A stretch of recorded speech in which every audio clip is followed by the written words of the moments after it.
விவசாய நில பாதையில் கம்பிவேலி புகார் அளித்தவருக்கு கருமத்தம்பட்டி காவல் நிலைய ஆய்வாளர் மிரட்டல். கோவை கருமத்தம்பட்டி அருகே உள்ள காடுவெட்டிப்பாளையம் பகுதிக்குட்பட்ட மோளகாளிப்பாளையம் பகுதியைச் சேர்ந்தவர் ரமேஷ். இவருக்கு அதே பகுதியில் சொந்தமாக 75 சென்ட் விவசாய நிலம் உள்ளது. இதில் அவர் குடும்பத்துடன் இருந்து விவசாயம் செய்து வருகிறார். இந்நிலையில் அவரது நிலத்தை சுற்றியும் உள்ள காலி நிலங்களை பொன்னுச்சாமி, சாந்திநாதன், சரவணன், துரைசாமி, பாலசுப்பிரமணியம் ஆகியோர் விலைக்கு வாங்கி அதை வீட்டுமனை இடங்களாக பிரித்து விற்பனை செய்வதற்கான ஏற்பாடுகளை செய்து வருகின்றனர். இந்த நிலையில் இவர்கள் ரமேஷிடம் அவரது நிலத்தையும் கேட்டுள்ளனர். ஆனால் ரமேஷ் அவரது நிலத்தை தர மறுத்துள்ளார். உடன் 5 பேரும் சேர்ந்து ரமேஷின் தோட்டத்திற்கு செல்லும் UTR வழித்தடத்தை கம்பி வேலி கொண்டு அடைத்துள்ளனர். இது பிரச்சனையாக உருவெடுத்தது. அதனைத் தொடர்ந்து அந்த பகுதியை சேர்ந்தவர்கள் என அனைவரும் பேசியும் ரமேஷ் கருமத்தம்பட்டி காவல் நிலையத்தில் புகார் அளித்தார். இந்நிலையில் பொன்னுசாமி, சாந்திநாதன், சரவணன், துரைசாமி, பாலசுப்பிரமணியன் ஆகிய 5 பேரும் சேர்ந்து ரமேஷ் மீது கருமத்தம்பட்டி காவல் நிலையத்தில் புகார் அளித்துள்ளனர்.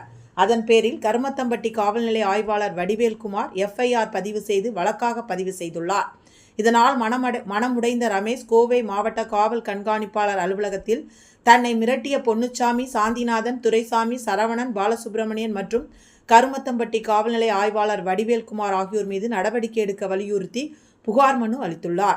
இது குறித்து அவர் கூறுகையில், எனக்கு சொந்தமாக விவசாய நிலம் உள்ளது. அதை வைத்துதான் பிழைப்பு நடத்தி வருகிறோம். தற்போது சுற்றியுள்ள நிலங்களை வாங்கிவிட்டு எங்களுடைய நிலத்தையும் கேட்டு மிரட்டுகின்றனர்.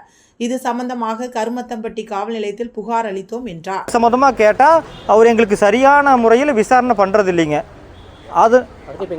அதுக்காக நாங்கள் இங்கே SP ஆஃபீஸில் மனு கொடுக்க வந்திருக்கிறவங்க.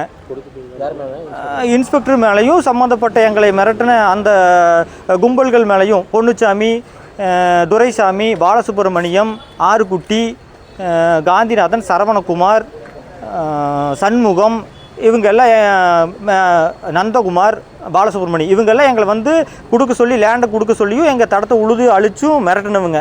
இவங்க எல்லாத்து மேலேயும் வந்து முறைப்படி எங்களுக்கு விசாரித்து நடவடிக்கை எடுக்கணும், எங்கள் மேலே நடவடிக்கை எடுத்த ஒருதலை பட்சமாக எடுத்த நடவடிக்கை வந்து விளக்கணும் அப்படின்னு சொல்லிட்டு SP சார் கிட்ட மனு கொடுக்க வந்திருக்கோங்க.